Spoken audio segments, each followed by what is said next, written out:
بسم اللہ الرحمن الرحیم۔ حالت نماز میں کیا آسمان کی طرف دیکھنا جائز ہے یا ناجائز ہے؟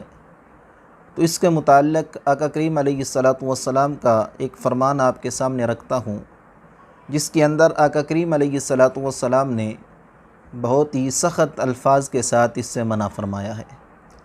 اور اس حدیث مبارکہ کو حضرت انس رضی اللہ تعالیٰ عنہ آپ روایت کرتے ہیں۔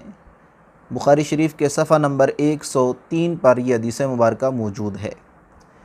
آقا کریم علیہ الصلاۃ والسلام کا فرمان آپ کے سامنے رکھتا ہوں۔ حضرت انس رضی اللہ تعالیٰ عنہ بیان فرماتے ہیں، قال النبی صلی اللہ علیہ وسلم ما بال اقوام یرفعون ابصارهم الى السماء فی صلاتهم فاشتد قوله فی ذلك حتى قال لینتہن عن ذلك او لتختفن ابصارهم۔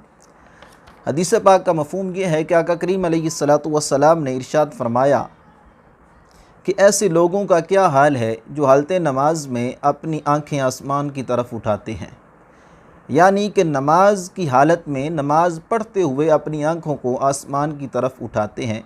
تو محبوب علیہ الصلاۃ والسلام نے ارشاد فرمایا کہ ان کو چاہیے کہ اس عمل سے رک جائیں، یعنی نماز کے اندر اپنی آنکھیں آسمان کی طرف نہ اٹھائیں، اس سے رک جانا چاہیے یا ان کی آنکھوں کو اچک لیا جائے۔ یعنی سخت الفاظ کے ساتھ محبوب علیہ الصلاۃ والسلام نے اس سے منع فرمایا۔ تو اس سے پتہ چلا کہ حالت نماز میں آنکھوں کا آسمان کی طرف اٹھانا یہ شرعاً جائز نہیں ہے۔ اللہ تعالیٰ کی بارگاہ میں دعا ہے کہ اس پر عمل کرنے کی توفیق عطا فرمائے۔